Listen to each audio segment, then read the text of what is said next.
Hi friends, welcome to the channel JIB and CIB Made Simple. So this is our English version of the lecture of unit number 1 of BFM, which is based on exchange rate and forex business. From now onward, what we are trying to do, we will provide you explanation of each and every concepts of BFM in English language. So those people, those learner, those viewer who are from South and are facing difficulties in Hindi language, so they can join this series of lecture. I will provide you, this is the first lecture, I will provide you series of the lecture explaining each and every concept of all the units of BFM. Let's begin with the first topic that we have. The topic is regarding foreign exchange. Simply what you have to do, you just subscribe the channel.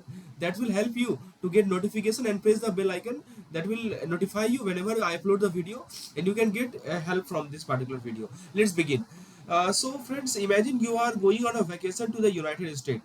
So you have Indian rupees. Now, so let me give you an example to make this concept more clear. Let us suppose that you have Indian rupees, but you need US dollar to spend there. Right? We are going on a vacation to the United States, and you have Indian rupees, but you need US dollar to spend there. So what you do, you went to a bank, you go to a bank, right? Suppose this is you, and you go to a bank, this is a bank, right? So you go to the bank, or a money exchange shop to swap your rupee for dollar, right? So the process of exchanging one currency to another is called foreign exchange. So this is what foreign exchange means. So you needed dollar, you have rupees, you went to a bank or a money exchanger. So the entire process of exchanging one currency for the another is called foreign exchange. Now, see, there are two key parts of foreign exchange. The two key parts of foreign exchange are, first thing is foreign currency. What does it mean, foreign currency? This is simply the money used in another country. For example, US dollar, for example, euros. So this is, what is this? This is the money used in other country. For example, pound, right? So these are foreign currencies for Indians. And the second part is exchange rate. Exchange rate is like the price of one currency in terms of another. So it tells you how many rupees you need to get $1, how many dollar you can get for 1 rupee. That is exchange rate. For example, if the exchange rate is 80 rupees, suppose I say that exchange rate is 80 rupees per dollar. Suppose the exchange rate is 80 rupees per dollar. It means you need to give 80 rupees to get $1. So that is the meaning of exchange rate. It is that clear? Right. So who uses the foreign exchange? Now the next pertinent question is, who uses the foreign exchange? Uh, so tourist, like you can see, tourist using, like you are going to the US, tourists need foreign currency to spend in another country they are visiting. Second, importer business that buy goods from another country need foreign currency to pay for those goods. Exporter, business that sell goods to another country, they receive foreign currency as payment. Investor, what they do, investor are people who invest in companies or stock in other country, often deal with foreign exchange. But you need to remember that the value of currency can change over the time, which affect the exchange rate. This means that amount of rupees you need to buy a dollar can go up or down. That's the point. So let me whatever we have talked just now, let us take one a question to make the concept more clear. First question is, choose the incorrect statement. For Indian exporter, US dollar is a foreign currency. For German seller, in आपको you have to select the incorrect one, right? For German seller, Indian rupees is a foreign currency. For Indian importer, US dollar is Indian currency. All are correct. Option number C is incorrect, because just now I have told you what is foreign currency. I have just told you that foreign currency means what? This is simply the money used in other country, right? So, like you see the first example for Indian exporter, he is Indian exporter, and he is using other country currency. So that is why other country currency will be the foreign currency. For German seller, he belongs to Germany and he is using Indian rupees. So this Indian rupees belongs to other country. So obviously this Indian rupees is the foreign currency. For Indian importer, so he belongs to India. So US dollar would be what? US dollar will be foreign currency. But what he written? Here it has written Indian currency. That's why it is wrong. Right? It is clear. So foreign currency means what? Means simply foreign currency means money used in another country. That's the point. You have to keep this point in mind. Let's see the next question. Let's see this question, very important question. The export of goods manufactured in India to USA is paid in Indian rupees. So you have to choose the correct statement. So, right. So the export of goods manufactured in India to USA is paid in Indian rupees. The import of capital good from France to India billed in euro is to be paid in euro. The Export of goods manufactured in India to USA are paid in dollar. The import of capital goods from France to India billed in euro is to be paid in Indian rupees. So you have, what is the question? You have to choose the correct statement, right? So what is the correct statement here? Let's go to the option. Try to understand. So that the export of goods manufactured in India to USA. So try to understand. Just I have told you that here export, right? Export of goods. So goods. This is India. Here goods are manufactured and they are exported to USA. Goods are exported to the USA. So tell me in which currency it would be paid. So obviously, it just like export business, right? Suppose Indian exporter is selling goods to another country, that is USA. He will receive foreign currency as payment. He will receive dollar as a payment, right? He will not receive Indian rupees as payment. That's why this is wrong. Let's see the next option. Option number 2 says that the import of capital goods from France to India billed in euro is to be paid in euro. Yes, it is correct. So suppose what is happening from France, import is happening to India. What import? Capital goods import, right? And obviously written it is the bill in euro. So this import bill is in the currency of import bill is euro. Obviously it will be paid in euro. That's the point. The option number 3, C says that, so this is correct one. The export of goods manufactured in India to USA is paid dollar. This is also correct. The import of capital goods from France to India billed in euro is to be paid in euro. This is incorrect. So what we can see here, that option B and C are correct. That is why we can take the third number option is the correct one. Hopefully you have understood the concept. Now let's come to the next part. So the next part is foreign currency. So let's try to understand this foreign currency. See, foreign currency is all claims payable abroad, and it includes what? What does it include? Try to understand. First thing is all deposits, all credits, all balances payable in foreign currency. What does it mean? This means that any money you have in foreign bank account or any credit you have with a foreign company is considered foreign currency. Let me again elaborate this fact. What does it mean? Any money you have in the foreign bank. So whatever money you have in the foreign bank, this is the first thing. And the second thing is any credit you have with the foreign company. Any credit you have with the foreign company. These two things. First thing, money is with the foreign bank, credit with the foreign company. These two things you have to is considered foreign currency, right? Any money you have in the foreign bank or any credit you have with the foreign company, these are considered foreign currency. This is the first fact. Please keep in mind, any money you have with the foreign bank or any credit you have with the foreign company is called foreign currency. The second point is that because I'm reiterating the point, the reason being that because these questions from these because whenever I say BFN is a conceptual subject, so these are the concept which we not keep in mind, and question are asked from this and we just enter the incorrect one, right? So we have to ensure that whatever we learn, this should be conceptually goods in our mind. So foreign bank you have money, foreign company you have credit, so that is foreign currency. Second point is that draft, traveler check, LC, bill of exchange payable in foreign currency, this is also called foreign currency. Like what does it mean? This means that any check, any traveler check or other financial instrument that you can use to pay for thing in a foreign currency is also considered foreign currency.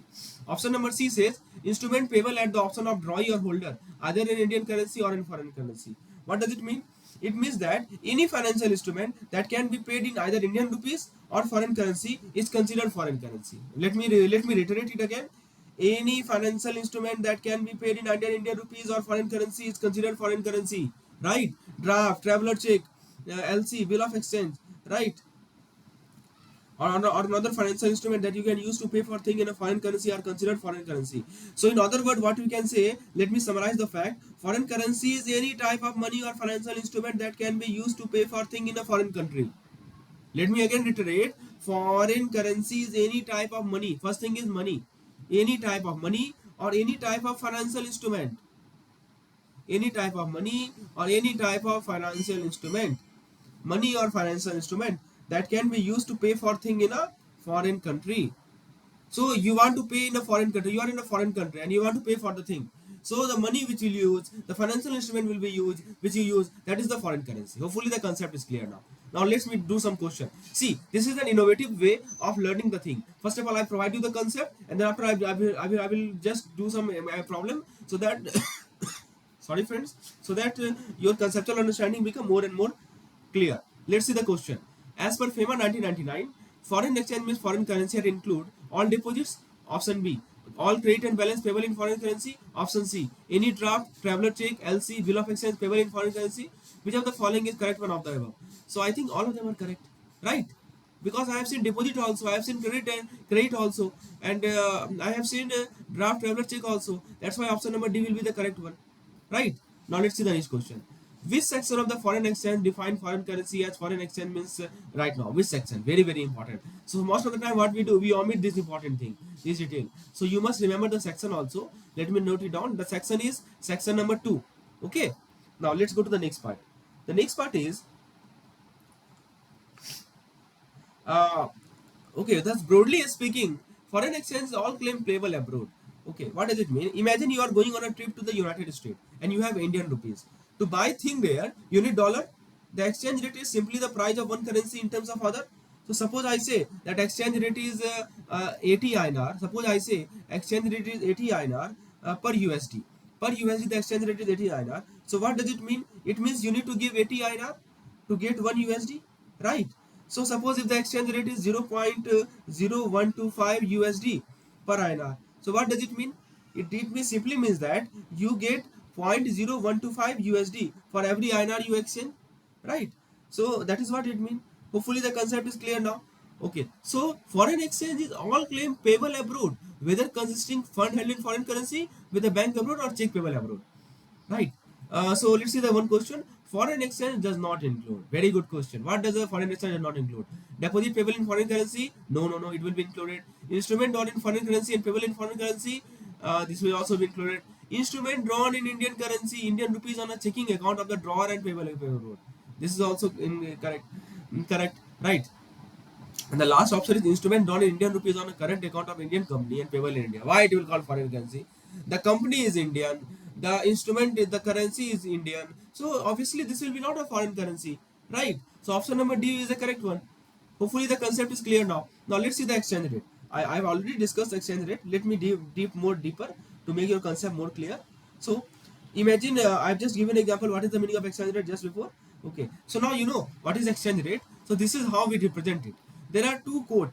There are two ways to express exchange rate. The first is direct quote and second is indirect quote. Let's talk about direct quote first. What does direct quote means? Direct quote. Let's try to understand what is this direct quote. See, direct quote means what? When the price of one unit of foreign currency is expressed in terms of local currency. Let me try to understand. Let me explain you. Right? What I'm saying, that the price of one unit of foreign currency is expressed in terms of local currency. Price of one unit of foreign currency is expressed in terms of local currency. Like I say, 1 USD barabar rupees 80, right? So this is a direct quote. This is called a direct quote. Why it called direct quote? Because what we are doing, that we are expressing the price of one unit of foreign currency. You see, this is a foreign currency.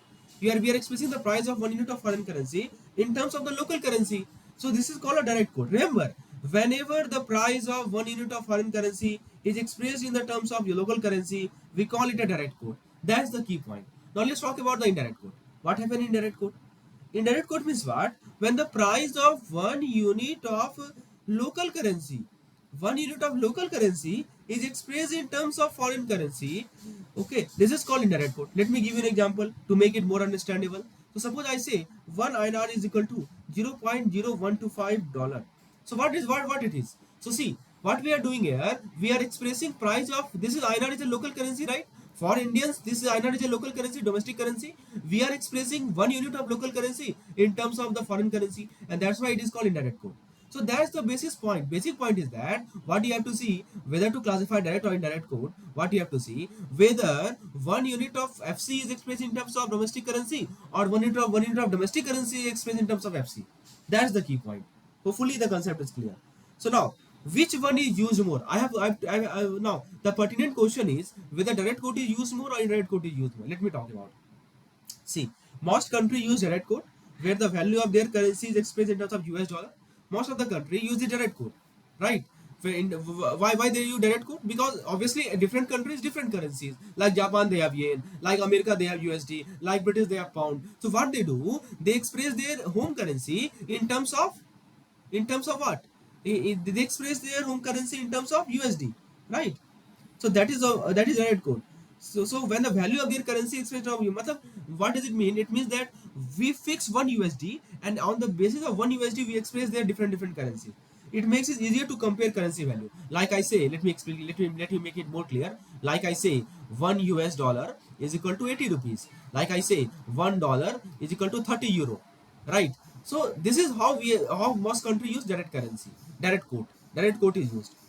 So what are the key points to remember here? That exchange rate constantly, right? Let me make it more clear. Exchange rate changes constantly based on the supply and demand of currency, right? Exchange rate does not remain constant. It changes, depends on the supply and demand, right? When the value of your currency increases compared to other, it's called appreciation, and the value of your currency decreases, it's called depreciation, right? So let's say you go on a trip to US and the exchange rate is 80 INR per USD, right? Suppose you go to the US and the exchange rate is, at the time of your vacation, you're visiting the US, exchange rate is $1 is equal to rupees 80. Okay, so you exchange 8,000 INR, you exchange 8,000 INR and get 100 USD. Suddenly what happened? Exchange rate dropped to 75 INR per rupees. It dropped to 75 INR. So what happened? Your 100 USD would be worth more in INR when you return. So this is example of Indian rupees appreciating against the US dollar. Remember, okay, so that's the key point what we are talking about here. Now let's do some question. One thing you remember, that there are some currency which are always quoted at indirect rate, like GBP. GBP always quoted at indirect rate. Pound, dollar, Australian dollar, New Zealand dollar. These currency are quoted indirect rate. Please remember this point, right? This question is asked, which of the following currency are quoted at indirect rate? So the answer is GBP, Great Britain pound. This is the symbol. Okay, US dollar, Australian dollar, New Zealand dollar. Okay, these are always quoted at indirect rate. When I say they are quoted indirect rate, it means they fix their 1 unit of local currency and they express in terms of dollar. That's the point. And also remember that Japanese yen is always quoted per 100 unit. Japanese yen are always quoted per 100 unit, right? Remember these 2 points. These are very important from examination point of view. Okay, so friends, if you're interested in our BFM plan, we are starting this particular course. I will be providing you such type of English video on daily basis. So if you think this video is really useful to you and you want to enroll in our comprehensive course, we have started the mentorship program. We are providing you daily based target based study on daily basis. So those who are from South, especially who want a lecture in English, they can enroll in our BFM comprehensive course. For more detail, you can WhatsApp me on this particular plan. So I will provide you each and every lectures from starting from part 1, part 2, part 3. Not only theory lecture, I will provide you MCQ lecture also in English, so that you are conceptually sound. Okay, your concept become clear. So if you are interested, please WhatsApp me on this particular number. I will provide you the detail how to access the particular course, that is BFM comprehensive plan. Let's move forward. The second question is, which of the following is a direct quote? Very good question. In India, $1, that is a foreign currency, is expressed in terms of INR, local currency. This is a direct quote. In US, €1 is equal to USD. See, for US, this US dollar is what? Local currency. So if euro is expressed in terms of US dollar, so obviously this is a direct quote. In India, 1 rupee is equal to US dollar, this much. So see, for India, this is a local currency, and what we are doing here, we are expressing the local currency in terms of foreign currency. So this will be what? This will be the indirect quote. This will not be the direct quote, right? This is what? This is indirect quote. So option number C is incorrect. So option number D is correct. Both A and B are correct. Both A and B are the direct quote. That's why option number D is the correct one. Now let's try to understand one question. Suppose the quote is like rupees 100 is equal to 2.05 USD. Then such price quotation is called. See, we are talking about in Indian perspective. So what we are doing here, you can see that we are expressing our local currency in terms of foreign currency, right? So this is obviously indirect quote. That's the, please, I can reiterate that I emphasize that please understand the basic meaning of direct quote and indirect quote. You will never face the problem. And you know, this direct quote and indirect quote is the basics of solving all the complicated problem related to the unit 1. You will see in many problem, and the basic is here. So please try to clear your basic, right? Now, which are the following currencies not quoted at indirect quote? Just now I have told you that there are some currency which are always quoted at indirect quote. Do you recall what are they? So GBP always, New Zealand dollar always, USD, no, USD is never. USD is not quoted at indirect rate. Euro is always quoted at indirect rate. So please try to remember those currency which are always quoted at indirect rate. That's very important point. Let's talk about the conversion of currencies. So we have to let's talk about this conversion of currency. I will talk about this. Okay. See, I have given you some example to make the conversion of currency more clear. Let's see this example first. So suppose this rupees versus yen, this short form yen is this how much 0.5045. So when I write this, what do you mean? Do you understand what does it mean? So it means that 1 yen is equal to 0.5045 rupees, right? So suppose the question is rupees 50,000 is equal to how much yen? Rupees 50,000 is equal to how much yen, right? So can you tell me how much yen will be rupees 50,000? So it's just unitary method. It's just unitary method. What you have to do, you can see this is can you tell me with respect to India, this is obviously a direct quote that you have 1 yen barabar is equal to this much rupees.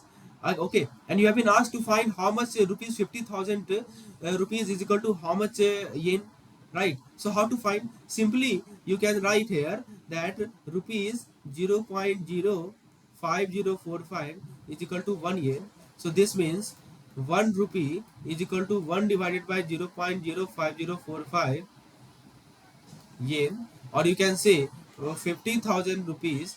This will be how much? 50,000 divided by 0.05045, which will be equal to 99108.02 yen. Hopefully the concept is clear now. Okay, let's see the next one. Let's see the next one. I will give one trick also. Okay, to solve such type of problem, I will give you a trick also to make it more clear. Let's see this question. This is a symbol of I think. Okay, so one this is one currency per this is pound is equal to 1.2375. So what does it mean? It means 1 pound is equal to 1 pound is equal to 1.2375 this currency, whatever it is. Okay, you have been asked to find 50,000 pound is equal to how much that, right? So simply you can say that one this currency is equal to 1 divided by 1.2375 pound, and 50,000 of this 50,000 of pound. No need to go to that side. Just you can do it. No need to write this. So simply unitary method you can apply. You know unitary method. I hope you know it, right? 50,000 will be how much? 50,000 euro will be how much? 1.2375 multiplied by 50,000. This will be how much? 61875. Right? Is it clear now? Very good. So this is another question. I am skipping this question. Now let's see some characteristics of foreign exchange market. The first point is that it's a 24-hour market. Means foreign exchange market never sleeps. You can buy and sell currency around the clock, 5 days a week. This is because there are always different time zone when the market are open. Right. Second point is over the counter market. This is called OTC market. Why is it called OTC? Unlike a traditional stock exchange where you have a physical location, the foreign exchange market is conducted electronically. Right. So this market, foreign exchange market, is conducted electronically. It is conducted electronically, right? It is not like a traditional stock exchange where you have a physical location. Foreign exchange market is conducted electronically. Traders use phones, computers, and other electronic system to buy and sell currency.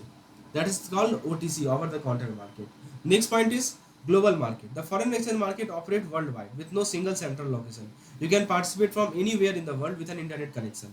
Next point is it supports large market capital and trade flow. What does it mean? The foreign exchange market handles huge amount of money every day.